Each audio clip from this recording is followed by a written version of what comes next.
At this point, I believe that I have optimized the Bone Spirit build as well as I can without getting perfect rolls on my gear, without getting perfect rolls on my aspects, and without getting all the way up to level 100. I have tested out the wildest combination of things, and what I've landed on is what I feel like personally performs best for the class the way that I have it built. So what I wanted to do is go ahead and get you some gameplay footage. I'm going to go run like a tier 50 dungeon or something like that. Go over the skills, go over why we have our Paragon board set up the way that we do, go over the aspects, the stats that I'm prioritizing. I'll have timestamps down to everything below, but we'll start with the gameplay just so you can see it in action, and then after that we'll explain everything.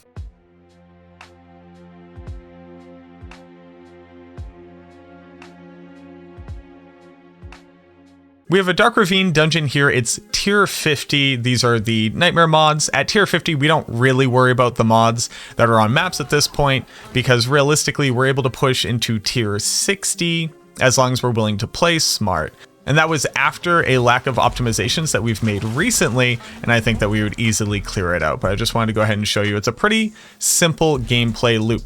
We want to go find the monsters. We want to put the monsters into a corpse tendrils. We want to make sure that they actually get hit by it. And then as we are walking back up, we want to make sure to go ahead and one-tap them with Bone Spirit.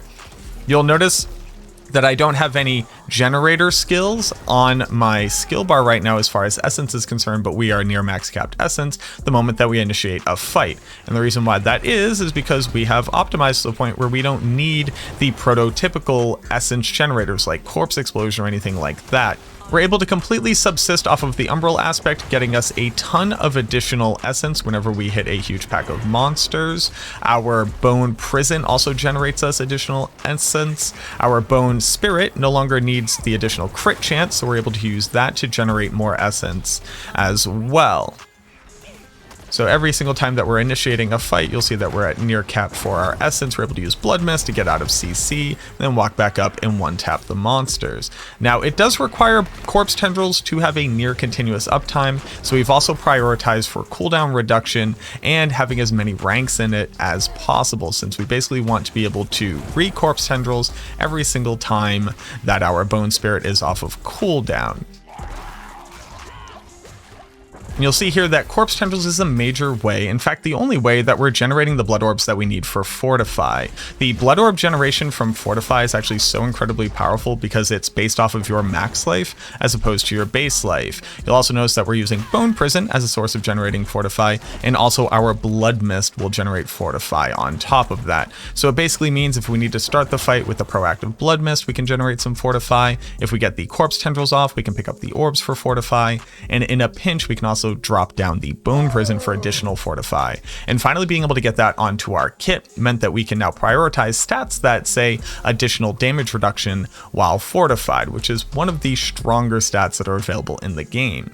Even Bone Storm itself, like the base skill itself, is a really good tool I've found for being able to help clear out just like smaller monsters, which is one of the sticking points of a Bone Spirit build. Is typically you either kill everything or you kind of sit there struggling, waiting for your cooldowns to come back up. And Bone Storm kind of helps with that overall flow of the build, so you're feeling less stuck all of the time.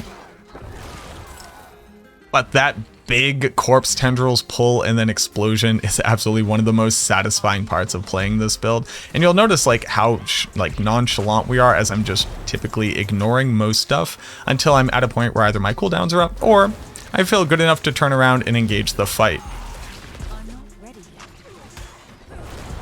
The good part about our boss kill potential is that it's pretty simple. You want to make sure that you get the corpse tendrils and also get Bone Storm up for a few seconds before you lob into them. This is going to help increase your overall damage, because we're able to stack up that maximum essence a lot easier. Use Bone Prison for a little bit of additional essence, and then finish off the fight if you don't happen to one-shot it. But there you go, a tier 50 dungeon. Again, died a few times while I was trying to record this, because oddly enough, recording and talking about your build simultaneously, a little bit difficult when you can't see the monsters around you.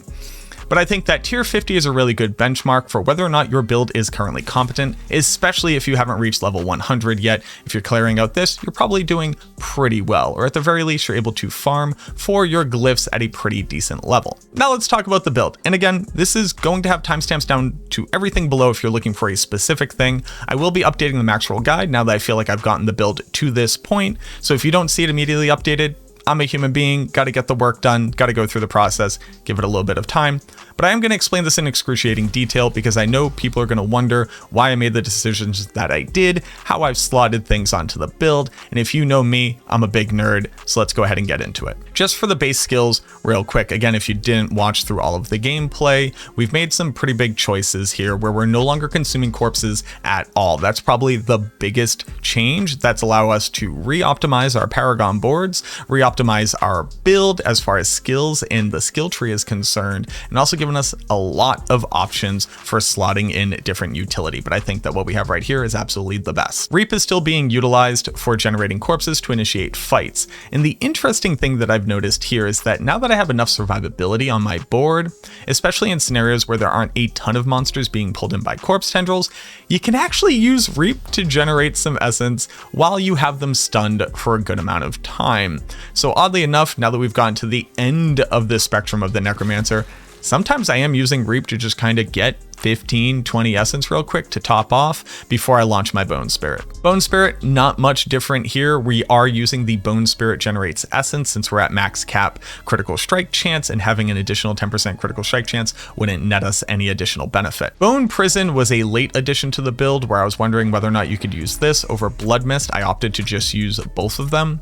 And again, Bone Prison is good for initiating fights in a safer way, especially on higher tier dungeons where you can't afford to get hit and you need time to set up your corpse tendrils, and Bone Prison helps us there. Corpse tendrils is obviously the auto include on the build. We have 11 ranks in it, meaning that we have a 6.91 second cooldown. It basically means that every time that Bone Spirit is up with max essence, I can cast corpse tendrils again. This is our best crowd control, it's our best survivability tool, it's our best damage tool, bar none. We are using the Corpse Tendrils generates Blood Orbs, like I said previously, to be able to generate Fortify from our Paragon board. We really don't need vulnerability here, and I don't think that the rest of the build can generate Fortify at a rate that is good enough to not use this option. On top of that, it is helping us to reduce our cooldown on Bone Storm, which is a really good tool for survivability and damage. We'll talk about that in our gear section. Bone Storm says survivability and critical strike chance, and also does, again, a decent amount of damage.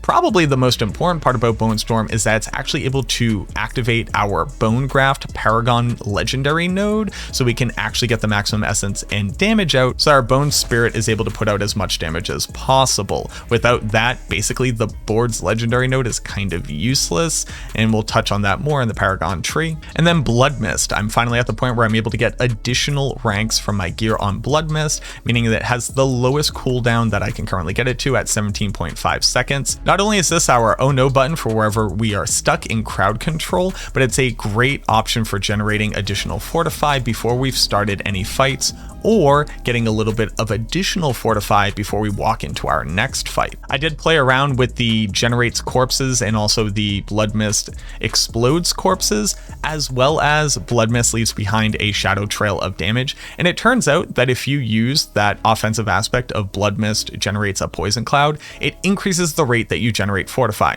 I don't currently use it on the build, but it is a really good option if you happen to have it. Our gear at this point is pretty close to perfect. I do have a couple pieces that are pretty suboptimal, but as far as the gear pieces that I've fully upgraded and re-rolled with stats, it's getting close. We finally got an upgrade to our weapon, so we have an 835 item power two-handed sword here. I would say the only bad stat is the plus to ultimate skill damage, but I needed to re-roll a second less optimal stat for the chance of getting intelligence onto here. So we have critical strike damage with bone, as well as intelligence. This means altogether, this single item is giving us 172.5 critical strike damage with our Bone Spirit, and that's pretty top tier.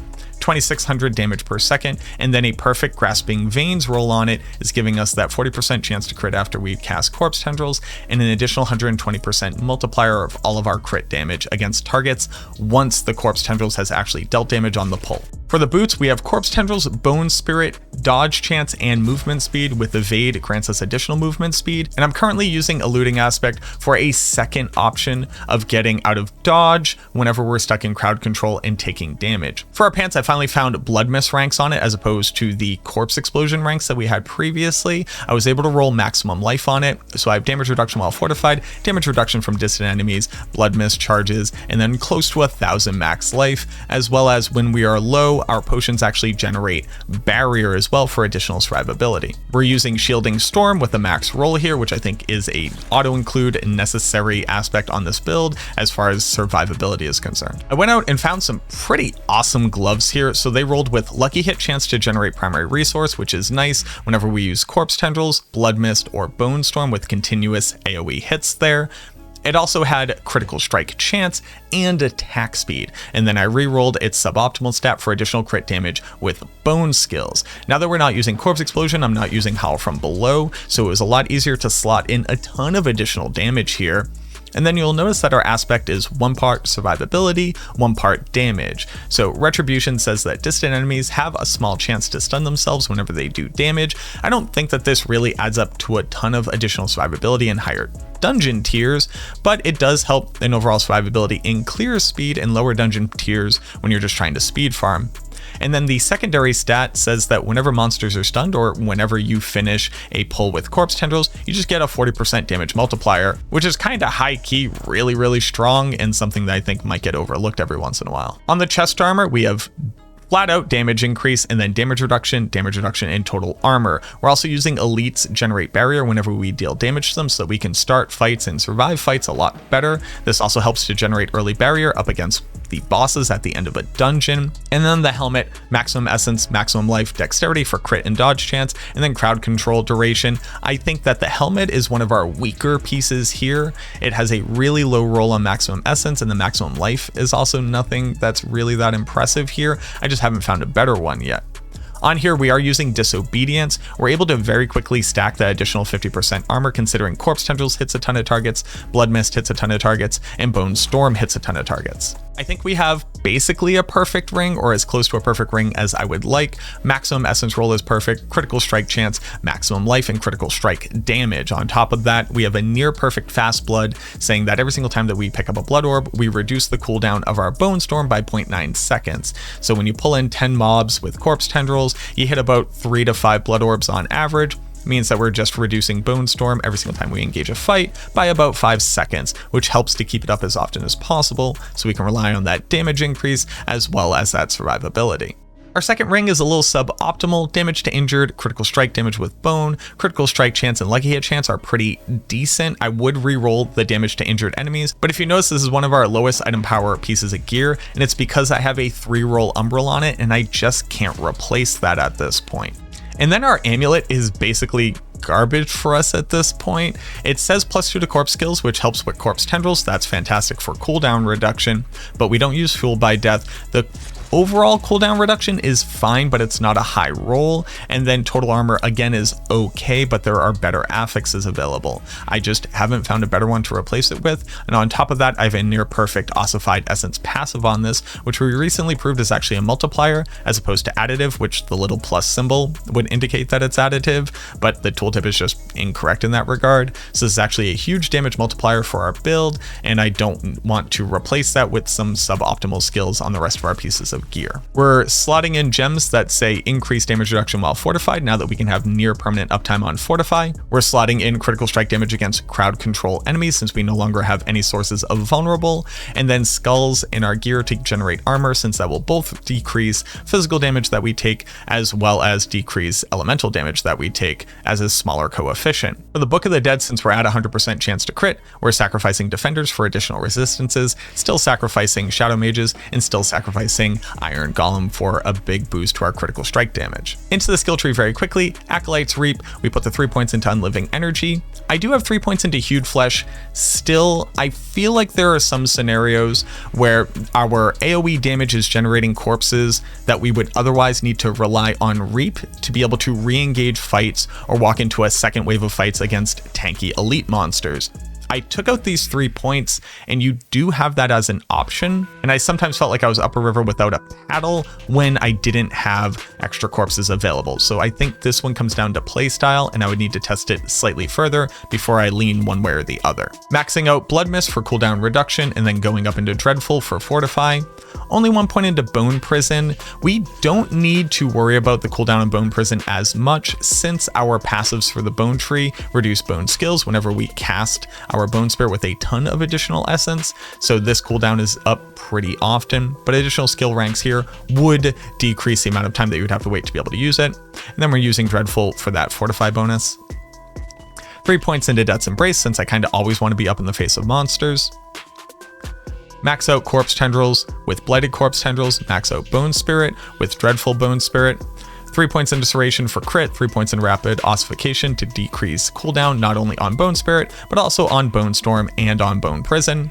And then 3 points into Compound Fracture. Here's where Bone Storm helps out a ton as well. You'll see that you have to crit 10 times with Bone Skills to get the additional bonus for 5 seconds. And on average, we're only casting Bone Spirit once every 6 seconds, so there's kind of no way to accomplish this without Bone Storm's ability to apply a ton of crit hits to a ton of monsters. Avulsion is useless since we cannot apply Vulnerable, but if you were still using Corpse Tendrils generates Vulnerability, this would be a good place to get some additional damage. 3 points into Standalone as well as Memento Mori, and then 3 points into Inspiring Leader for additional increased attack speed. Increased attack speed is going to speed out all of your animations, which is really important considering Blood Mist actually has a small window before you become immune, and I've died more often than not trying to click that at the last possible second. So being able to speed up all of our animations just makes us that much more efficient. And while we are a cooldown build, I can't overstate how important it is for all of your animations to just be that much faster so that you can respond to situations altogether more quickly. And then obviously you're picking up Ossified Essence and then full into Bone Storm. Keep in mind for the Paragon tree right now, we do not have all of our Paragon points. We haven't reached level 100 yet, but we do have all of our Paragon points from Renown. And I think that we're making the best options possible to make sure that all of our rare nodes are activated and we're getting the best bonus out of all of our glyphs. In our starter board, we're using Control because our starter board has up to 70 intelligence. That's the highest that you're going to get across your Paragon board. It gives us a ton of additional damage to crowd control targets here, and then in addition to that, whenever a target is slowed or stunned via Corpse Tendrils, we get an additional damage multiplier. I build into Prime over here, we build into Preservation over here, and then I build out of Preservation up to the gate, and then we pick up all of the damage nodes inside of Knowledge, just because pathing around for all of our intelligence in the most efficient way possible makes it more desirable to be able to pick up these last 2 nodes over here, and then we need the willpower to activate our rare nodes later on in our boards. Our second board is now Bone Graft. At this point, it wouldn't really matter if this was your second board or if it was your third board once you're on full Paragon, but if you're building into it, I now recommend building into Bone Graft earlier, since we're no longer consuming corpses and Flesh Eater doesn't give you a more consistent bonus to your overall damage output. We're socketing Gravekeeper into here since we want to get the biggest rare node bonus on bone skill damage. Then we hit the minimum dexterity requirement to be able to get the additional damage whenever there are corpses near us. And the fun part about this build is since we're not consuming corpses anymore, we actually benefit from this a lot more often, which is like this weird kind of catch-22 where at the start I would have sworn consuming corpses is the most important thing that you could possibly do, whereas now I really feel like it's a bit of a trap. Building into just about every single rare node and picking up every single magic node around it, as well as ignoring tenacity at this point, I think we might have enough points left over at the end to be able to pick it up. 8% maximum life really isn't that much. Increasing maximum life has like pretty bad diminishing returns as far as your overall survivability is concerned, but we might path out to it later. Then obviously picking up Bone Graft. Then we are still building into the Flesh Eater board, but you'll notice that it is pretty slim pickings at this point. So we're putting our Blood Drinker node here because the magic nodes here are pretty valuable. Damage to elites as well as resistances, but we don't need to worry about picking up a ton of additional stats around it. We just need to hit that intelligence minimum to be able to get Blood Orbs Fortify. And again, the Fortify here is actually for your maximum life as opposed to your base life, whereas a lot of our skills actually fortify for base life. So this is incredibly powerful for overall survivability. survivability, and then we are still pathing up to picking up the attack speed here, even though these nodes have been nerfed a bit. And then obviously, since we're not consuming corpses, we're not picking up the flesh eater node itself, and we're also no longer picking up the stifle node. While it does say plus to critical strike damage, we already have a ton of plus to critical strike damage. We're at like 560 critical strike damage at this point, or something close, and the damage to injured enemies is kind of completely useless. We either one-shot monsters or we don't. Monsters are either healthy or they're not. We really don't deal damage outside of that range, so damage to injured enemies is near valueless for us. And then for our last board, we are building into Scent of Death. Now, I initially wanted to get a really high dexterity node for our character to be able to put territorial into it. So as it stands right now, I'm not sure Scent of Death is the best board, but let me make my argument for it. The Ruin node is wildly powerful, 50% damage to healthy enemies as well as critical strike damage. We just went over why that's so good. Then you also have critical strike damage as a secondary rare node here. The Scent of Death legendary node is also very good. If you have corpses near you, you have damage reduction.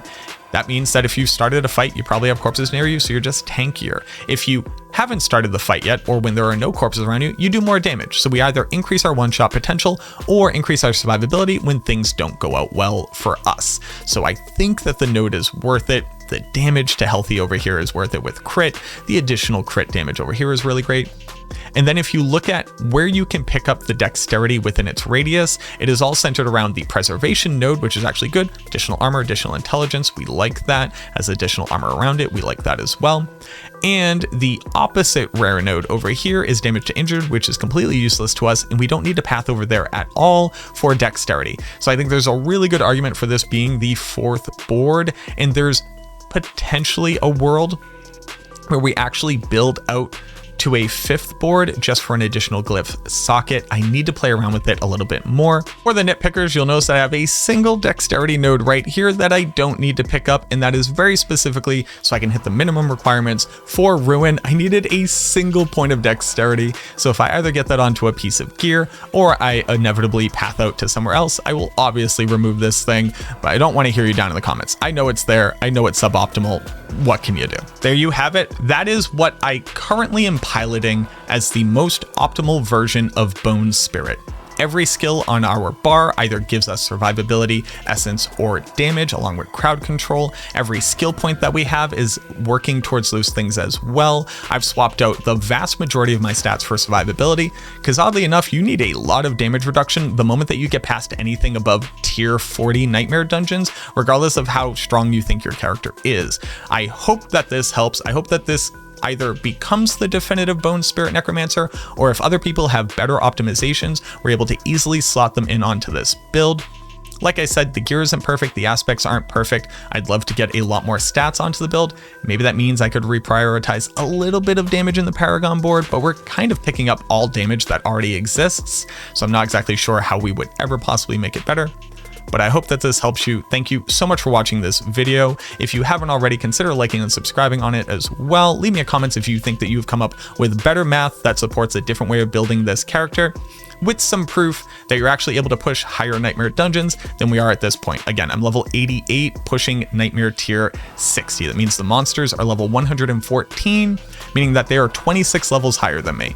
So if you got a build that does better than that, I would love to hear from you. But at this point, I'm going to put the build down and start working on other things so we can get Maxroll updated with any other types of necromancers. Thank you again for watching the video. I look forward to seeing you in the next one.